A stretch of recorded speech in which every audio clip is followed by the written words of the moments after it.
Perfect. Hi, everyone. This is Fahim Niaz.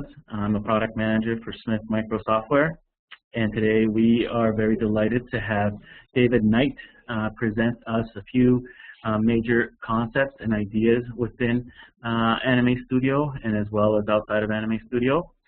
So thank you very much for joining us today. Basically, the premise of this webinar will be creating characters in Anime Studio and afterwards making those characters and content available for sale, whether it's on Content Paradise or any other website that sells content. So basically, today David Knight will be chatting about some product concepts as well as the whole process of creating characters, and we look forward to seeing that. So thank you very much. I will move on to my next slide, and right before we begin, I wanted to go over a few housekeeping items with everyone so that we are sort of on the same page with respect to what we will sort of foresee at this webinar. So first of all, everyone is muted except for the panelists. We have 3 panelists, myself, David Knight, and Michi Catanese. There will be a Q&A window available to everyone, so please make sure to use that when you want to ask questions. You can ask questions throughout the webinar. I hope to be able to answer some of those questions throughout the webinar if or David may be able to answer some of those questions throughout the webinar. And if we don't get to them at the beginning or during the webinar, we'll get to them at the very end, where we'll dedicate some time to answering questions. So feel free to do so. I'm sure David would be delighted to hear your questions, and as would I. So another item for everyone to note is that this webinar will be recorded and that we will make it available to everyone in about a week's time. It'll be available on YouTube as well as on our website. Should there be any issues, technical issues, please pardon us. Those have happened in the past, but I'm sure everything will go smoothly. So without further ado, I'd like to introduce you guys to David Knight. I'm sure everyone that's on Lost Marble knows who David is. David's been around the whole Anime Studio world for a very long time. He and I have had a relationship way back when we worked at previous companies. And David's somewhat of an avid animator. He's actually a professional animator as well. His work has been showcased on many television channels. He's created many commercials with Anime Studio. He's somewhat of a folk hero on Lost Marble. So I'm very happy to have him here and chat about, how he creates his characters, and not only that, but also how he actually sells his characters on Content Paradise and how he prepares content for sale, which is, I think, a very important point and part of, the whole process when it comes to, learning about Anime Studio. So if you, without further ado, I'll actually pass the mic over to David so that he can share his screen and then chat about Anime Studio and creating characters. Thanks, Fahim. How are you, mate? Perfect. And I'd like to that's good. I'd like to say g'day to everyone out there in Lost Marble land and beyond. And thanks for joining me.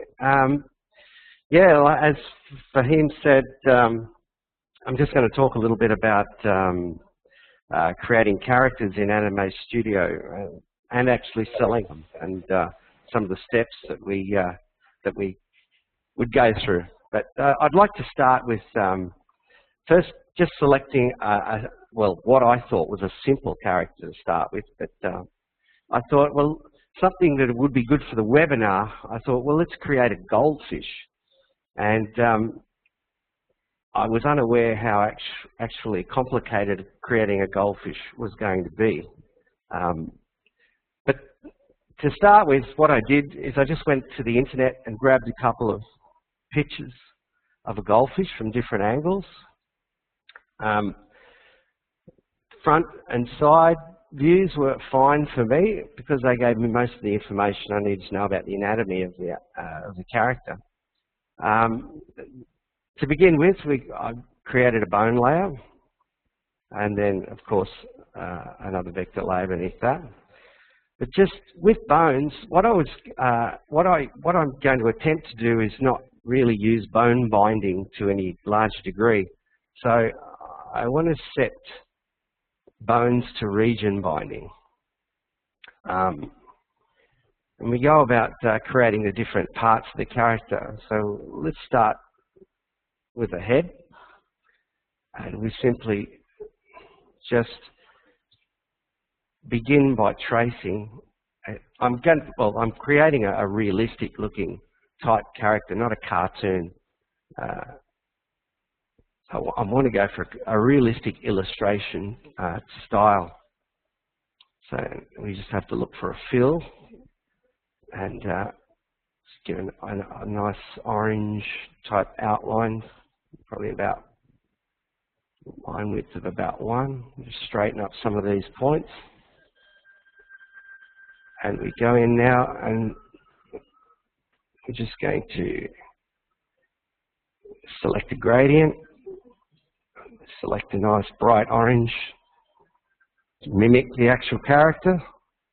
I'll just grab the number of that colour because I might want to use it again just up here. Try to squeeze the colours together a little bit. And for the end, we want a nice yellow, nice bright golden type yellow. It's not too golden, that's close enough.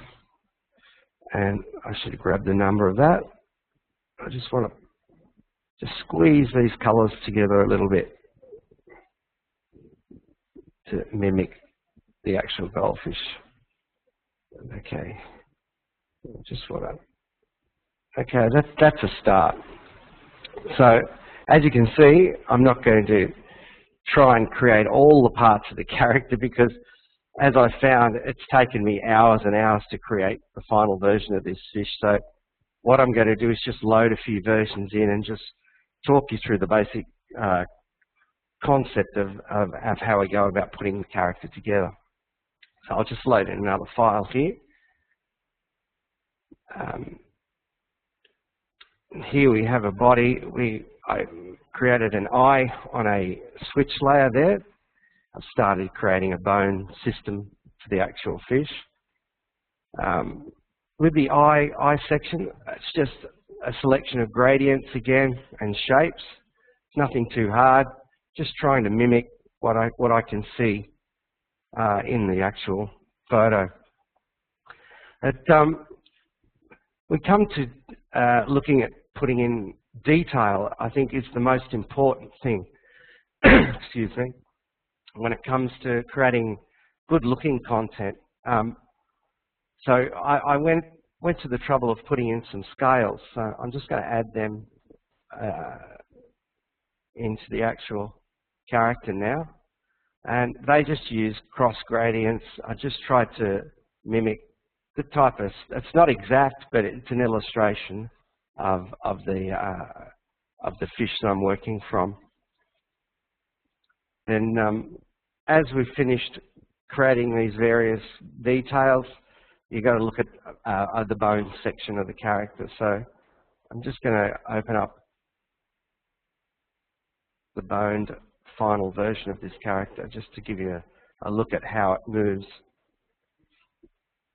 So I've given a little bit of bone constraint to the head. We don't want to move the head too much. None of these points are bound. They're just working off region binding. And it gives a bit more flexibility to the character, as you can see. Now, with the fins, I've done a special little thing here. I've rigged up a system that allows you to sort of bend the fins by using one control bone. So we can sort of move the fins. This is just using bone constraints. These bones, we have the top fin control bone here, and the rest of the bones are constrained to the top fin control bone with a setting as an angle control bone with a setting of 1. So when we move the control bone, the rest follow suit. And we give it a little bit, gives a little bit of flex in the skin of the fish too, which is quite interesting. I did the same with the lower fins. Just again using the angle control bone, we can sort of splay them, or we can get the fins to all work like a real fish. And I've put these bones in switch layers underneath the main bone layer. And I've attached the switch layers to bones. Basically, I just didn't want any of these bones interfering with the shape of the fish too much. But let's go to the small fin. We also have a control bone here on the side, which operates the small fin. Now, having done all this, as well as the tail, I should say, which is located on the main bone layer, I have two central control bones for the fins as well for the tail. Now, once all that work was done, basically I could reuse all of the fins, all of these bottom fins on the other angles of the character. So let's open up some other views that I've created. Just using those two photographs gave me enough information to be able to create in-betweens, in-between views, which you need for turnarounds and things like that when animating. So we'll just open up and we'll have a look at a couple of the other views that I created. So here we have the front view. Now this front view, I'll just open up the bone layer, the folder, the bone folder, and I'll have to activate this. Sorry, I might drag it out. I'll drag it out of its switch layer so that we can see what's going on. So these are the same fins that I use. I've just reused them with control bones on each side, and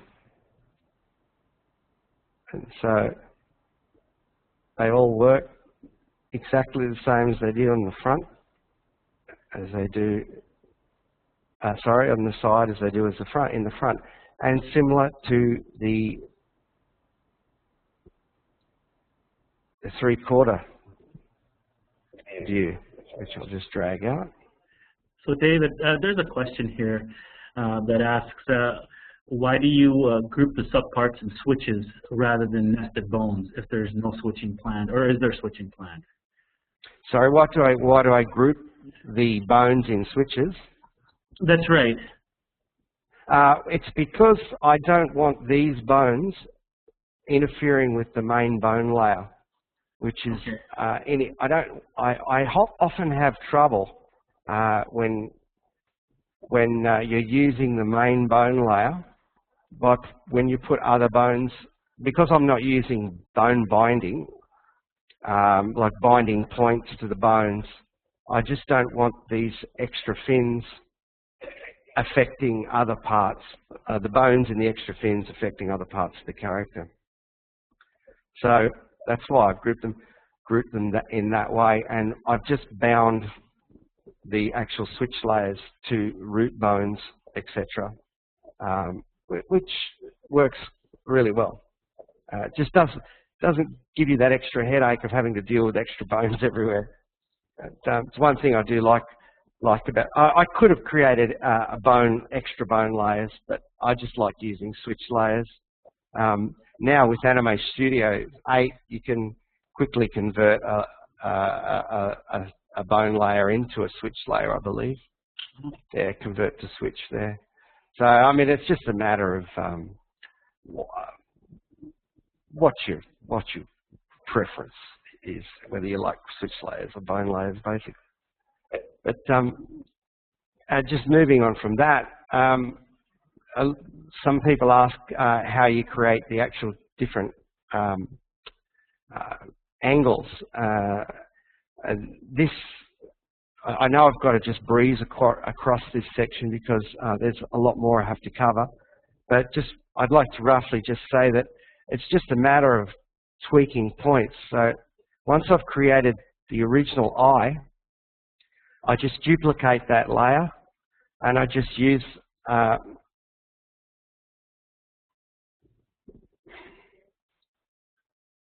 Sorry, I'll just find that. 3/4, here we are. I just use the original eye and just drag points, squash it up, expand it, just to try and create that extra, angle that's needed, etc. Just moving points around basically.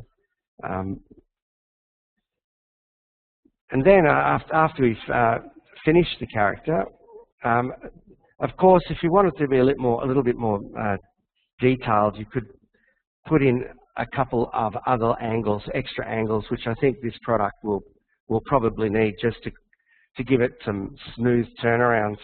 I'll just show you a quick animation of the actual character done using those 3 views. And I'll just play this. It'll change color because Anime Studio won't be able to render the gradients, but you get an idea of the animation.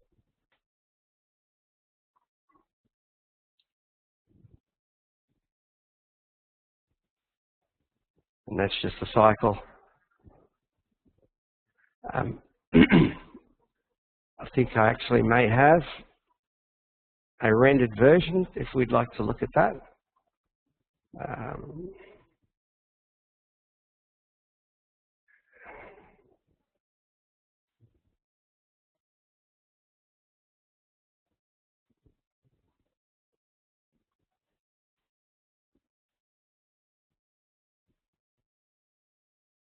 Yeah, so as you can see, the turnarounds are a little bit abrupt, but we can resolve that by just inserting a few other different positions.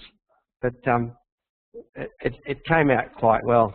I was quite happy with it, especially the front view and offsetting the cycles of the fins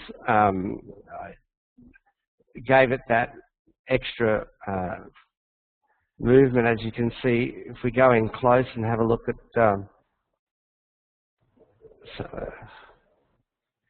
so David, one of the cycles. Yes, sure. Does it look really nice? I actually wanted to ask you a question with respect to, whenever you create characters, what sort of detail do you get into whenever you're preparing your characters? It's also a question that was posed. Does it depend on the situation, or how do you go about realizing how detailed you want to get? How detailed? Yeah, that's the thing. I actually would. I was going to cover something like that towards the end of the actual presentation. Okay. When how you come up with your ideas and what should you actually create for sale. But as far as detail goes, it's basically up to you. I could have created a cartoon goldfish quite easily, and I just decided that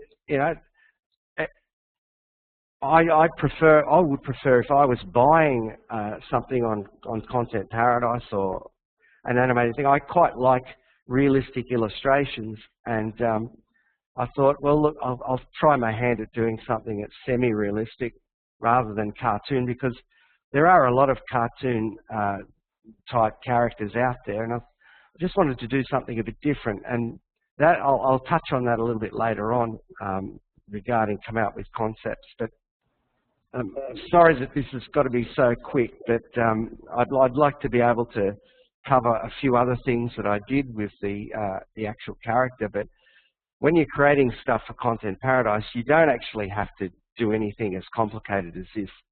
I just decided to do something like this because I thought there'd be a market for that, because it looked nice. I just wanted to do something that looked quite nice, as something different. Perfect. I actually just wanted to mention to our participants to to ask away if they have any questions sure. that they'd like to ask David here. So I'd like to let them know that they're more than welcome to do so while we're while you're talking, basically. So. Yeah, sure. And make sure, please, to do it in the Q&A area so that we can all see it. Thank you very much, guys. Apologies, David. No, no problem at all. Now, I'd just like to touch now that let's just say that you've created your character. You now really have to spend a little bit of time on creating something to help sell it. Something, as I used to call eye candy, to help sell the product. So we need to create like a little graphic and a little. Oftentimes I've noticed with myself selling on Content Paradise that including things like a free bowl or something free often really helps sell your product. I mean, you could even offer the bowl for the fish bowl free as a free download if you wanted to, well, rather than include it. But you'd still have to buy the fish to put in it. So there are various ways that you can market your products. But just over here, I'd place in some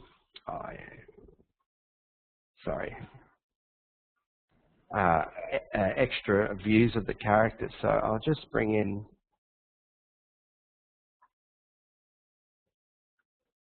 fish just to finish this poster off, and basically that's what it is, a poster.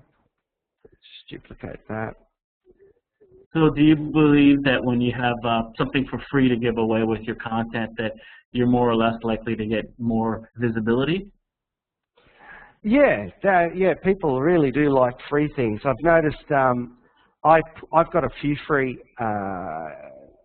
objects on my Content Paradise page, and they're constantly being downloaded. And what I do include in the free section is advertising material for the other material that I'm selling, so that you're not just getting a free object. People are saying, "Oh, look, I think I've got a free flying saucer for one of my characters that's available on Content Paradise." So you can download the flying saucer and use that. No problem at all. Or if you wanted to go the extra mile, you could buy the character to go with it. It's just things like that. I think people appreciate something for free. And just also to mention, one of the big things that help me sell products on Content Paradise is including detailed instructions on using your character once they've bought it. I think there's nothing worse than buying a piece of equipment from a store, coming home, and there's no instructions for it. And can you imagine someone trying to use this goldfish with all the control bones on it with no instructions? So I actually I spend time in preparing a lot of material that helps people control the characters that I sell. I don't just leave them in the lurch. It's the last thing I want to do to anyone. But as you can see, I've just put just basic color symbols there for the bones, and this is the tool that you use to manipulate that bone. The mouse is controlled by the scale bone tool, manipulate bone tools, and just pointing to where all the control bones are, and people can follow that, and they shouldn't have any trouble whatsoever. All the bones, control bones, are basically exactly the same on all versions, positions, views of the character. Another thing, it's good to add some pre-animated content for people. Like my goldfish will come pre-animated, so that you can either you can just drag him around, because all of his fins are cycled. So if you don't want that, you can just delete the cycle or just load in a static version of him. So it's good to include a few versions of the character, one ready to go for someone to animate with themselves, one that's pre-animated. And you'll find if you follow those simple rules that people will come back time and time again to your product because they know that they're going to get support. They know that it's all clear and concise. It hasn't just been thrown out there, you know, and for someone to buy and be there and figure it out yourself. So, David, sorry, yes? you think that, or do you say that you spend a lot of time providing support for your products as well when you sell them, or are they standalone? I spend most of my time trying to provide the pre-support so that the help is inbuilt into the product so people don't have to come looking for help. I haven't had one complaint, and I've been selling on Content Paradise for, I think, three or 4 years, possibly more. Okay. But I've never had anyone complain about any of my products, and I stress that anyone can sell on Content Paradise. It's not hard to do, and as long as you put a bit of thought into your character, don't just throw a simple character together and then just throw it out there, which I'm quite sure a lot of the people who sell on Content Paradise don't do. But for those who don't know much about Content Paradise, I'm just touching on a few of these things for them before they go ahead. And I think the other thing I'd like to touch on too is packaging your product. So basically, just before I go into that, after you've created your main screen graphic, which we saw with the goldfish bowl, and you've created a few of these instructional screenshots and a little animated version of your character, which I've done, you upload all of those to Content Paradise, and they're all your graphics and what people see of your product. As far as bundling your product goes, there are a few things that need to be talked about there too. You will need, of course, I'll just open up an example of my Barack Obama character. I'll just extract, oops, sorry about that. Extract Barack, and here we see an unzipped version of my Barack Obama. Now, I like to include all of the graphics that were on Content Paradise in the zip file. Excuse me, I'll just have a drink. Sorry about that, I'm getting over the flu at the moment. And what we do need is a README, which is basically a file that just explains what's in the package. Thank people for doing it. I like to include in the README file links to other products that I have that people might find interesting. And we also need a license agreement, which you can either adapt from someone else's license agreement or create one yourself. It can be simple or it can be as hard as what I've got, but I found the one I've got is adequate, covers just about everything. So after that, upload your zip file and hopefully you'll sell a few products. But, and that's the other area I was wanting to talk to you about is where do you get your ideas and concepts for products? Well, that's an interesting question, and it's funny with a couple of the products that I have on Content Paradise. I've noticed I have a shark and Barack Obama, for instance. Now, I noticed that my sales for Barack Obama go up when something controversial is happening in politics.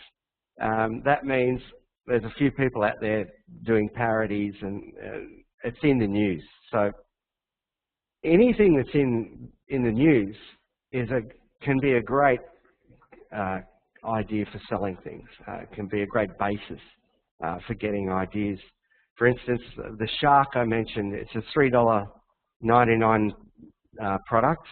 It's just several views.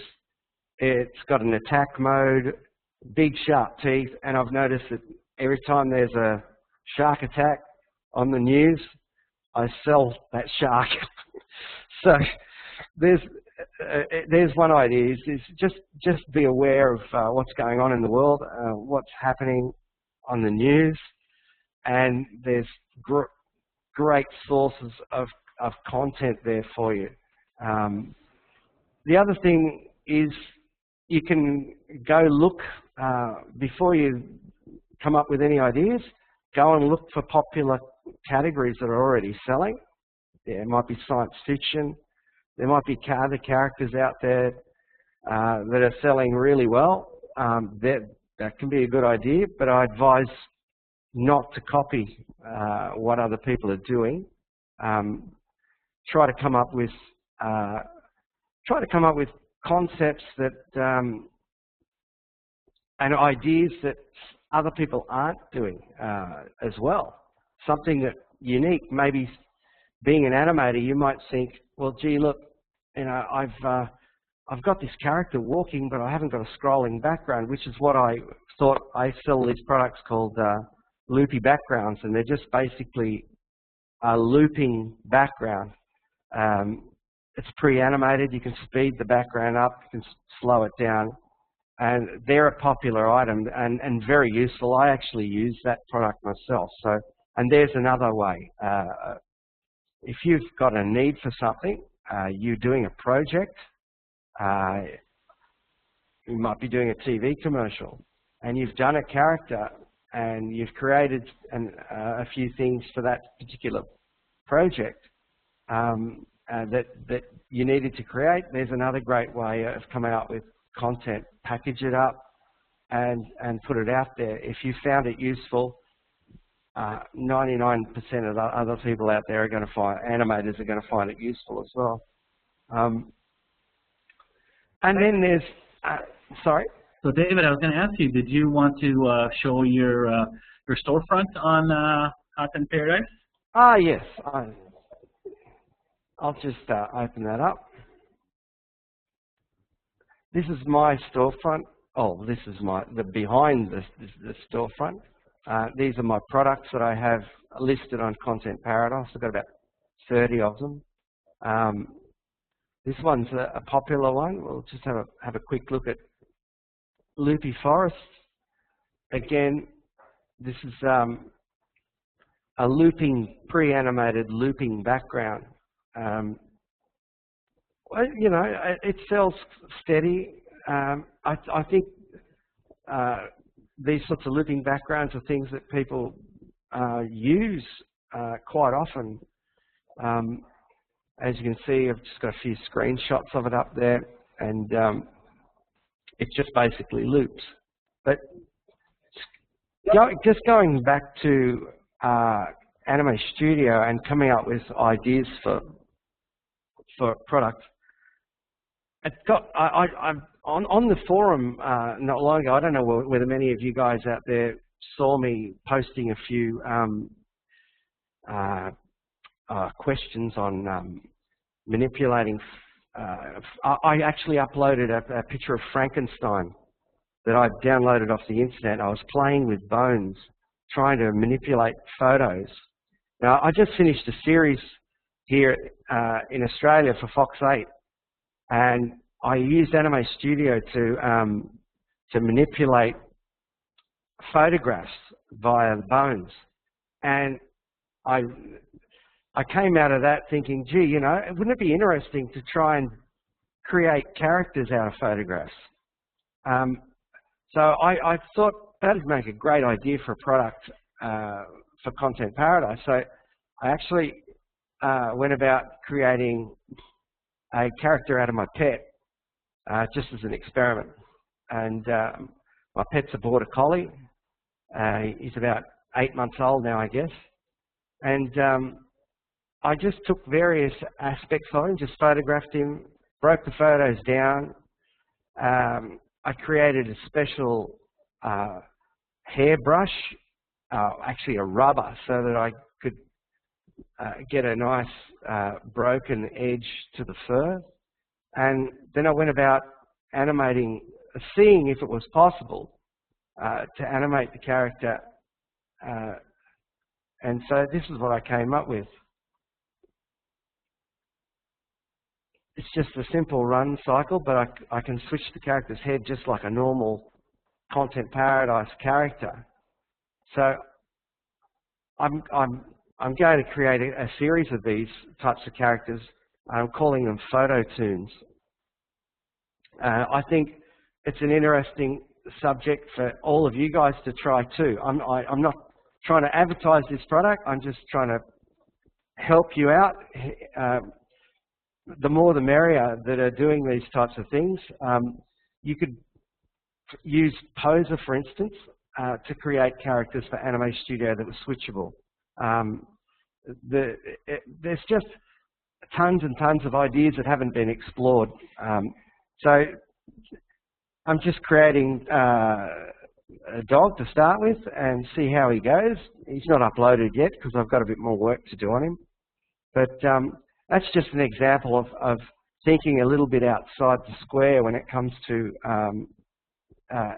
Anime Studio itself, rather than even just selling on Content Paradise. Anime Studio is a very, very powerful tool, and you can do an amazing things with it. I use a lot of software, and basically I've just stopped using a lot of my other graphic software now, and I solely use Anime Studio for everything. All my design elements, I do a lot of work for advertising agencies, characters for websites. It's all done in Anime Studio now. I just don't even touch my other software. So David, we have a couple questions here that I Sure. wanted to ask of you. Do you believe that creating content is something that an animator should do as a supplementary thing to, to what they already do, or do you think that it's something that they should primarily focus in on and try to generate as much revenue as possible? What would you recommend? Well, I only do it part-time, supplementary, but look, I honestly think that if you really wanted to make a living out of it, it's not a problem. You could do it. You could do it. It's just a matter of how long it takes you to put these projects of subjects out and trying to cover as many aspects as what you would think people would purchase. Obviously, you'd probably have to sell it to a wider audience, but I make a nice little amount out of Content Paradise alone, so I'm quite happy just to do it. I don't do it to make a living. I've got too much else on my plate, but I just coming out of this series that I've finished, I'm just starting to look at doing a few other things with Content Paradise, with ideas that I've come up with over the last 6 months, and mainly doing it to see if anyone's interested. Really, like I say, I don't rely on the income, but you could definitely make a living out of it if you wanted to really go at it, for sure. Okay. Was there another question?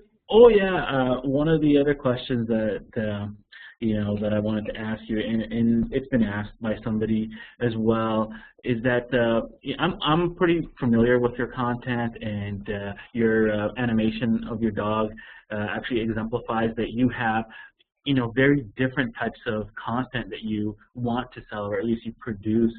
Is that something that you recommend for people to have, realistic, minimalistic, and try to have content for many different groups of people so that you're reaching a broader audience? Or do you try to? So yes. Okay. I totally agree with that. Yeah.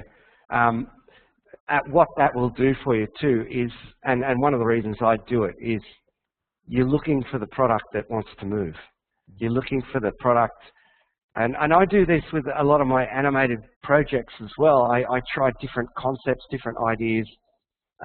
Do that with Content Paradise as well, because you might find you come up with an idea that all of a sudden just goes crazy, and you know, you could do quite well out of it. And it's finding that niche. You've got to create cartoon characters. You've got to create realistic, semi-realistic. Try everything and see what works. Like I said, with my stuff, the things that seem to be constantly moving are the political characters that I've got, and the looping backgrounds. They are the strong performers, and things like I've got a twister on there, which is sells as well whenever it's twister season. Topical things, try them. Things that come around once a year, or seasonal things. Yeah, look, you've really got to try and create outside the one particular style that you're trying to, and I've tried to do that my whole life, basically. Okay, nice. Another question, you know, we talked about this the other day, but you know, have you ever seen any of your content used in commercial work, or have you ever, you know, seen your content on YouTube or someplace where you wouldn't expect it to be? Yeah, I have, and I constantly get emails from people that have used my content, and they're constantly pointing me to YouTube or places, which is really nice. They don't have to do that, but yeah, I have seen my content used, especially Barack Obama. Nice. Now, you know, the other day you showed us a couple of tips and tricks that you know, use in creating your goldfish. I was wondering if there was anything along those lines that you could show us with the creation of the actual goldfish. In particular, the eyes, when you were creating the different fills and coloring around that. Oh yeah, I'll just have to load him back in.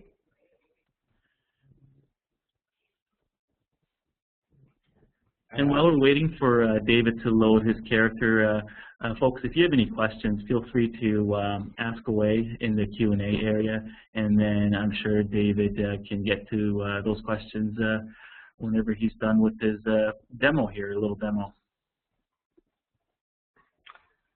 You just creating the eye. I mean, I know this is the worst picture I could possibly, as far as resolution goes, that I could be dealing with, but it's just basically trying to emulate what you see. Oh, we'll go to a 1. I'll just take the fill out of that for a second. I'll just copy.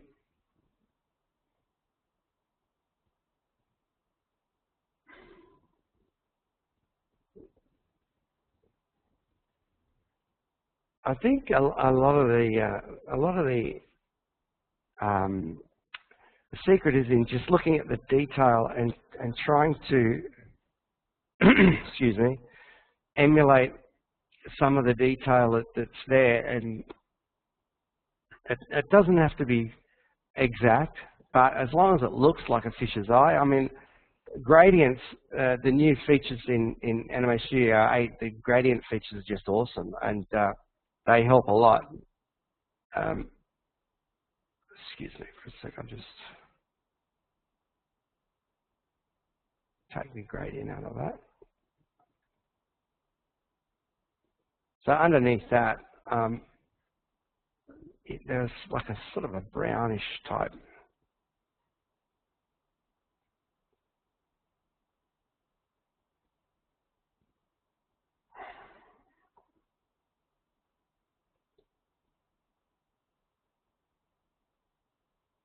roughly that's what I could see. But the secret is in getting a feel for that.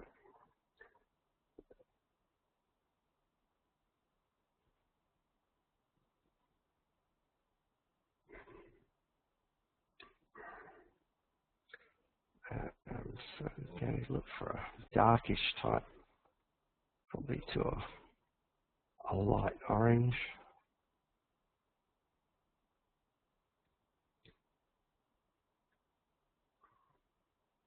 So, and then, I mean, I just Control C, Control V, paste it on itself, flip it the other way. Sorry, flip it the other way, drag it over, and we just adjust it slightly so that it doesn't look so uniform. Might want to delete a few points.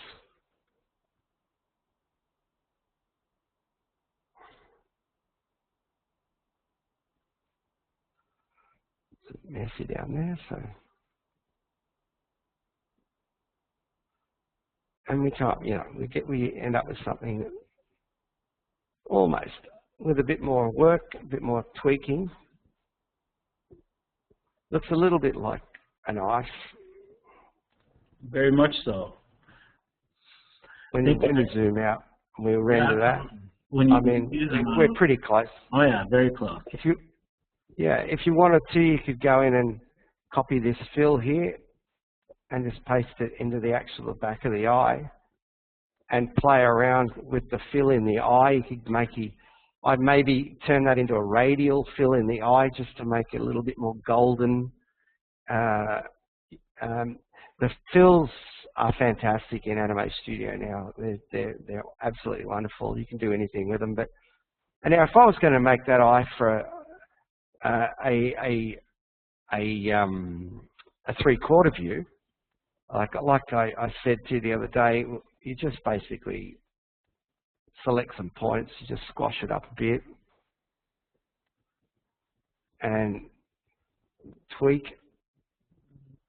And you might have to do a few tricky things, but you can generally. You might have to move these things around a bit, but it's just mainly point manipulation, just to get your different angles.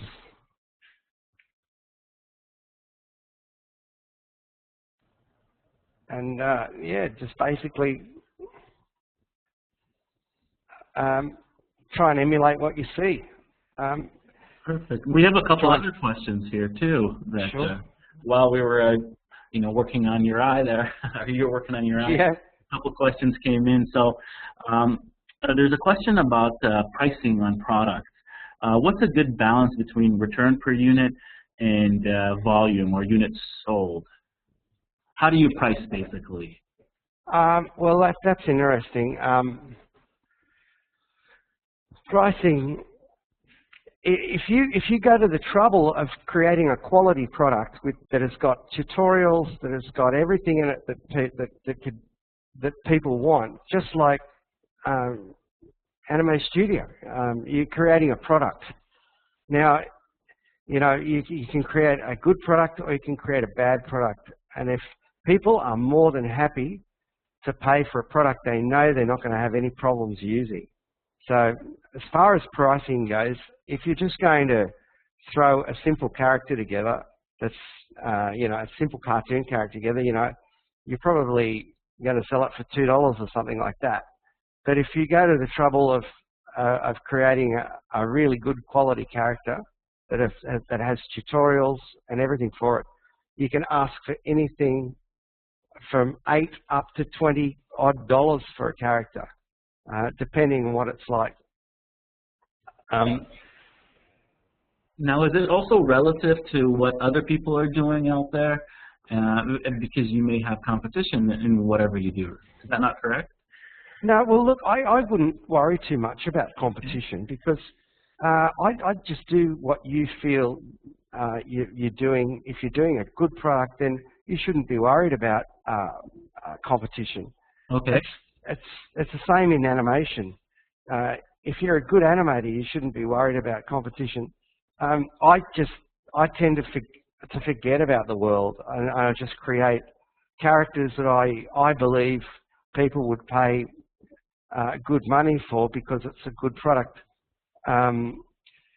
And that's what I try to do. And I get people coming back all the time, and they're happy to spend up to $35 as long as they're getting a good quality product. So you're recommending that the best way to price is based on value provided? Yes. Yeah, exactly. Yeah. Perfect. Well, we have another question that I'm going to read. It's a little bit longer. Rigging humans is never 100% reliable. Different rigs for different situations.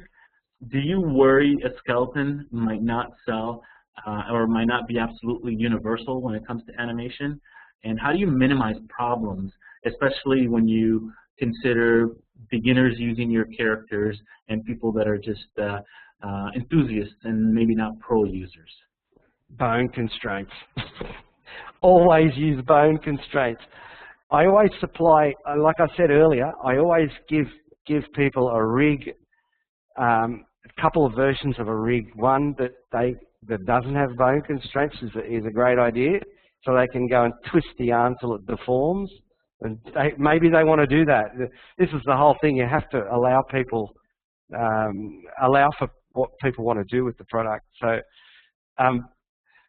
I would recommend, though, if for beginners, I would constrain the characters in particular versions and supply extremely good tutorials, and not worry too much about the constraints, because we're limited. We're in a 2D world when we're talking about these types of characters.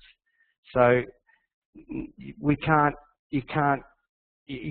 get top views, bottom views. You know, there are things we can't do. So people are happy to accept. From my experience, people are very happy to accept what a 2D character can do and can't do. Not so a 3D character. They can do anything to it, of course. But as far as 2D goes, everyone just accepts their limitations. From my experience, so don't be too concerned about doing the perfect rig.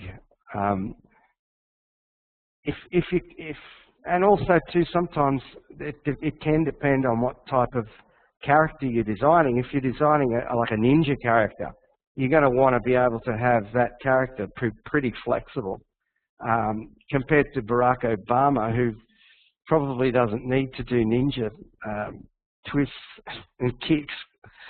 So, no, depending on who uses it, of course, but you know, you can take those things into consideration as well. Now, David, we're getting pretty close to finishing up with wrapping up with the webinar.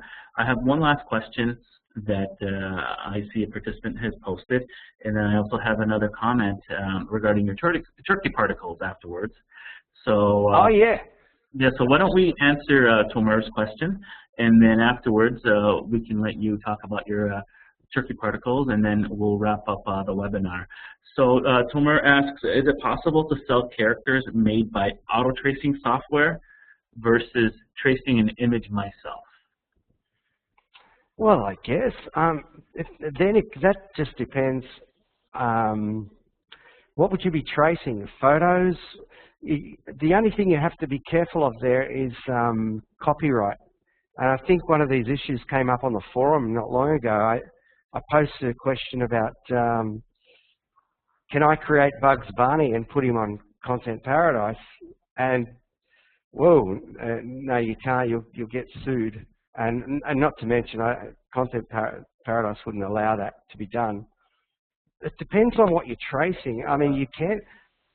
If you're tracing a photo or something like that, I can't see any reason, a character out of a photograph, I can't see any reason why you couldn't, because the auto tracing software is going to change it beyond the 25% that's normally required in copyright in Australia here anyway.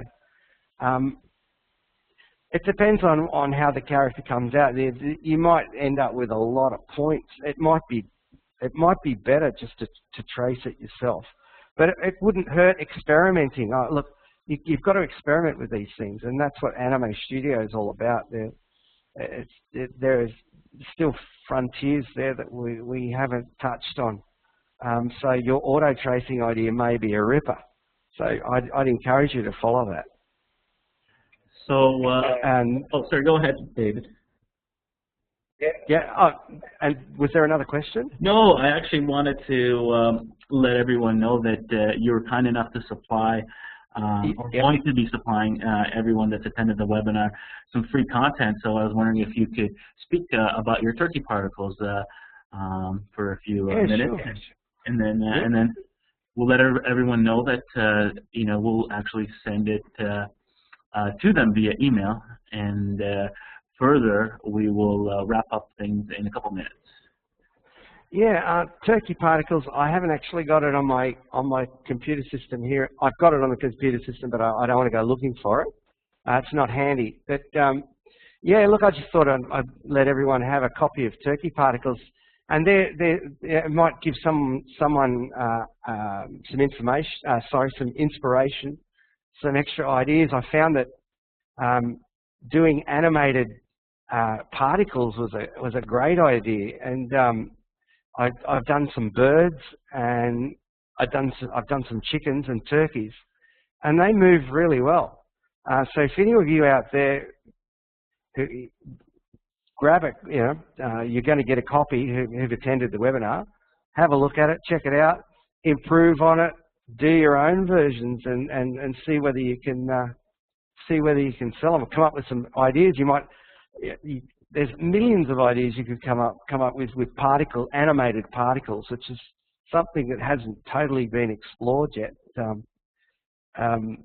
You know, I think I did a Christmas Santa particles one, but the field's wide open there, and I do know a lot of people like particles. Are quite popular, so and they're not too hard to create.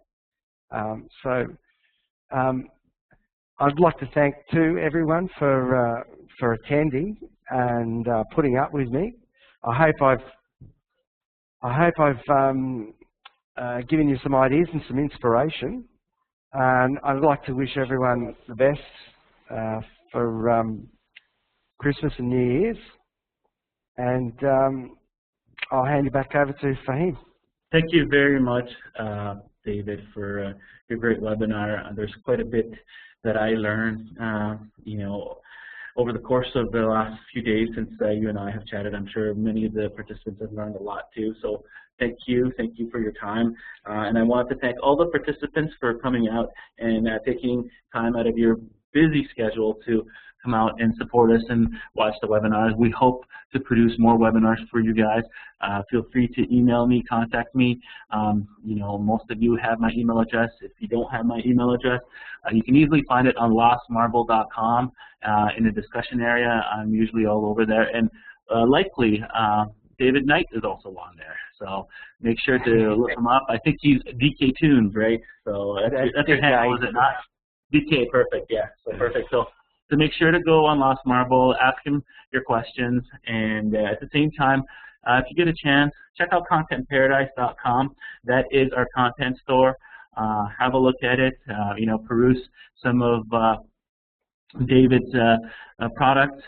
Maybe you'll get some inspiration. You'll be able to create some of your own stuff. And there's, I'm sure, plenty of other products that you could visit or content that you could visit and look at as well. So thank you once again. The link to this webinar and its recording will be available hopefully in approximately a week's time. The link is anime.smithmicro.com /webinars.html. As well, we mentioned the turkey particles.